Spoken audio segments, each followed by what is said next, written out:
Annem kanalımdan herkese merhaba. Bugün sizlere orijinal, gerçek şakşuka tarifi hazırladım. Dilerseniz hiç vakit kaybetmeden bu harika lezzetin yapımına başlayalım. Şahane şakşuka tarifimiz ama bu bildiğiniz şakşuka tariflerinin çok ötesinde. Hani restoranlarda yeriz ya, tadına doyamayız, böyle o ekmeğimizi bana bana suyuna bandıra bandıra yeriz, eve geliriz. Biz de yaparız, bunda ne var deriz ama bizimki sadece patlıcan, klasik işte biber kızartıp üzerine sos dökmekten öteye geçemez. Ama bu tarifle neden bu kadar üstüne basa basa söylüyorum? Çünkü gerçekten birebir orijinal şakşuka tarifi vereceğim size. Şakşuka tarifimizin olmazsa olmazı tabii ki patlıcanlara ihtiyacımız olacak. Ben yayına başlamadan önce 3 tane patlıcanımı gördüğünüz gibi şöyle klasik mutfakta yaptığımız alacalı bir şekilde soydum. Üzerine neredeyse bir yemek kaşığını geçecek kadar bir tuz ilavesi yaptım ki patlıcanımız şu acı suyunu, kara suyunu iyice salsın, bıraksın diye. Yaklaşık bir 10 dakika oldu. Çekime başlamadan hemen önce yaptım bu işlemi. Çünkü kızartma anına kadar iyice salmasını istiyorum ki gerçek lezzete ulaşabileyim. Patlıcanlarım bu şekilde tuzlu suyun içerisinde bekliyor. Aynı şekilde biberlerimi de gördüğünüz gibi şöyle neredeyse patlıcanlara yakın iri iri doğrayacağız. Buradaki kural bu. Belki patlıcanların için de aynı şeyi söylediniz. Çünkü kızartma yaptığımız zaman bunlar emin olun sönecekler ve küçülecekler. Bu irilik bizim için lezzetli bir şakşuka için yeterli olacaktır. Domatesim var burada. 4 tane büyük domatesi aynı şekilde tıpkı patlıcanların ve biberlerimin ölçüsünde gördüğünüz gibi büyük büyük 4'e böldüm. Bu şekilde iri iri doğramanızı istiyorum. Burası çok önemli, lütfen atlamayalım. Domateslerimizin ölçüsü de bu şekilde olacak. Lezzet sırları yavaş yavaş ortaya çıkıyor. Bolca maydanoza ihtiyacımız olacak aralarına koymak için. Ve sosumuz için baharatlar, soğan, sarımsak ve yağ. Ben şimdi hızlıca burada bir sayayım. Zaten açıklama kısmında malzemeleri ayrıntılı bir şekilde sizlere yazacağım. Yarım çay bardağı zeytinyağı, dolu dolu bir yemek kaşığı domates salçasına ihtiyacımız olacak. Yarım soğan, lütfen bunu yemeklik olarak ince ince kıyarsanız sevinirim. Herhangi bir rondodan ya da blenderdan geçirme işleminize gerek yok. Gördüğünüz gibi klasik bir soğan doğrama tekniğiyle doğrayacaksınız. Yarım soğan özellikle belirteyim. Kırmızı toz biberim, pul biberim, tuzum, karabiberim, şekerim ve son olarak da şöyle 2 diş sarımsağa ihtiyacımız olacak. Malzemeleriniz bu şekilde. Önce sos yapımıyla başlayacağız. Çünkü sosumuz biraz yavaş yavaş demlenecek, kıvam alacak. Sonra da sırasıyla kızartma işlemimizde harika birebir orijinal şakşukamız afiyetle sofralarınıza gelecek. Bu güzel lezzetin, bu güzel tarifin olmazsa olmazı sosu demiştim. Gerçekten de harika bir sos yapacağız. İşte şakşukayı şakşuka yapan demek buymuş diyeceksiniz. Onun için ocağımızın altını yakarak işe başlayalım. Zeytinyağımızı ocağımıza şöyle alalım.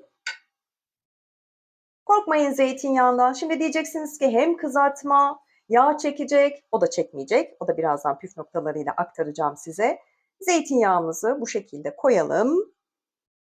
Yağımızı koyduk. Şimdi sıra sarımsaklarımızda. Sarımsaklarımızı biraz çevirelim. Bu güzel aromasını şöyle bir hissedelim. Kokusunu şöyle bir versin.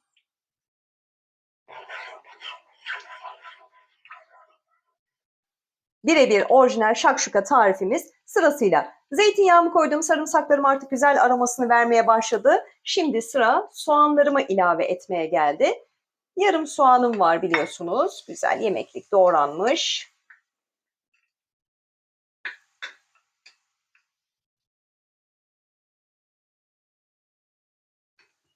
Soğanlarımızı güzelce sarımsaklarımızla birlikte kavuralım.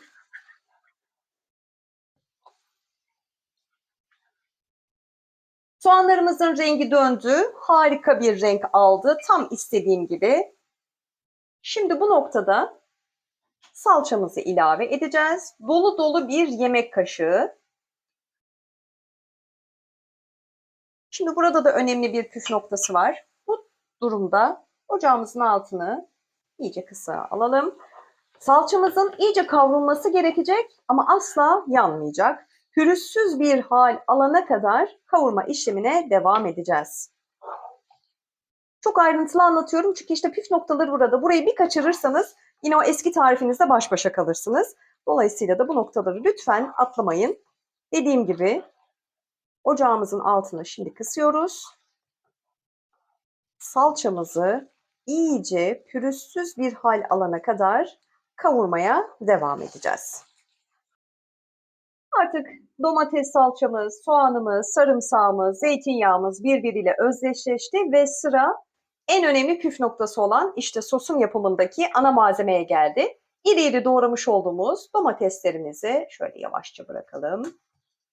Ama mutfak kazanlarına da dikkat. Kızgın bir yağ.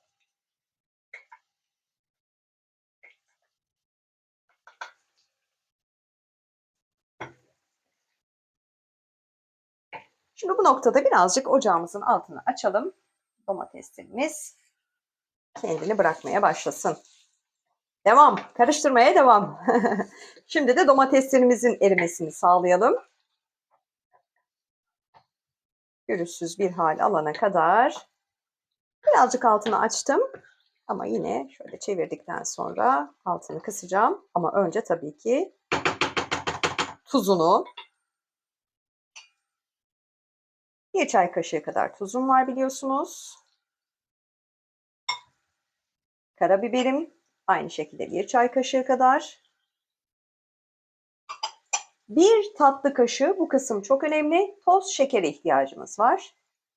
Bu tarz soslarda özellikle domatesli soslar kullanıyorsanız lütfen şeker kullanmayı unutmayın. 1 tatlı kaşığı da şekerimizi ilave edip karıştırma işlemimizi yapalım. Baharatlarımızla da bir bütünleşsin. Sosumuzu artık çok fazla karıştırmayalım. Bırakalım kendi halinde yavaş yavaş demlene demlene pişsin. Bir kapak alalım. Şöyle sosumuzun kapağını kapatıp, bu ateşim benim biraz yüksek bir ateş.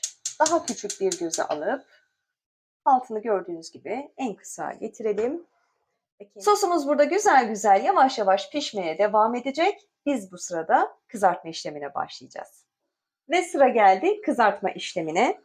Önce yağımızı bir kontrol edelim. Bu benim için artık tamamdır. Yağımız oldukça kızgın. Patlıcanlarımızı bol kızgın yağ bıraktık. Benim tencerem oldukça büyük ve derin.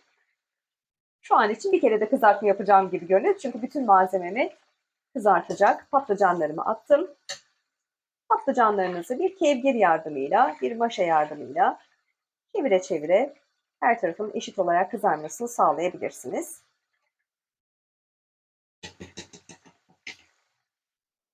Patlıcanlarımız beni al artık diyor. Çok güzel kızardılar. Tam istediğim renkte. Siz de bu rengi yakaladığınız andan itibaren şöyle bir kevgir yardımıyla şu şekilde aşağı yukarı böyle salladığınız takdirde yağları dökülecektir. Ve gördüğünüz gibi hiçbir şekilde havlu kağıt kullanmadım, peçete kullanmıyorum. Yine bir püf noktası.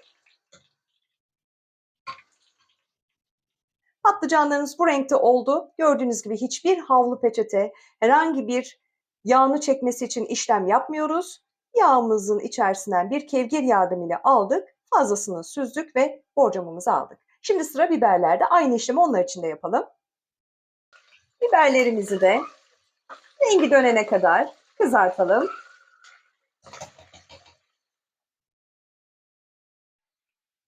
Sosumuz yaklaşık yarım saattir kısık ateşte biliyorsunuz güzel güzel pişmeye devam ediyor. 1 çay kaşığı pul biberi ve dolu dolu 1 tatlı kaşığı kırmızı toz biberimizi ilave edeceğiz. Öyle bir karıştıralım. O büyük büyük domatesler gördüğünüz gibi eridi gitti. Harika bir lezzet için artık dakikaları sayıyorlar. Yine kapağını kapatalım. Bir 10 dakikada bu şekilde pişmesine devam etmesi için izin vereceğiz. Sonrasında ise zaten muhteşem buluşma gerçekleşecek. Sosumuz oldu. En son kırmızı pul biberi ve kırmızı toz biberini de ilave ettik. Sosumuzun artık altını kapatalım. Biberlerimizin de artık yavaş yavaş alınma zamanı gelmiş. Bu kıvam iyidir. Biberlerimiz bu renk aldıysa kızarma işlemi başarıyla gerçekleşmiştir. Biberlerimizi de patlıcanlarımızla birlikte aynı yere alalım. Kızarma işlemi bitti. Patlıcanlarımız ve biberlerimiz tam istediğimiz renkte oldu. Sosumuz denecek hiçbir şey yok. Muazzam görünüyor. O zaman bize de ne düşüyor? Şimdi bu güzel lezzetleri bir arada buluşturma zamanı diyelim. Bu harika lezzeti nasıl servis edeceğiz? Sıra ona geldi. Bunun da bir sırası ve işlemi var. Patlıcanlarımızı güzelce servis tabağımızın dibine iyice yerleştirdik. Enfes sosla buluşma zamanı. Bütün sırrı burada zaten.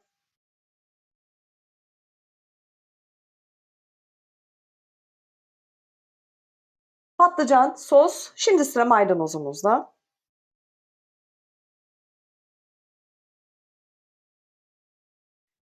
Şu an bile çok harika görünmüyor mu? Tabii ki biberlerimizde sıra.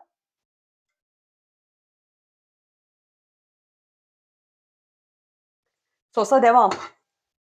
Olmazsa olmazı, bu sos çok önemli. Elinizi korkak alıştırmayın. Bolca dökün.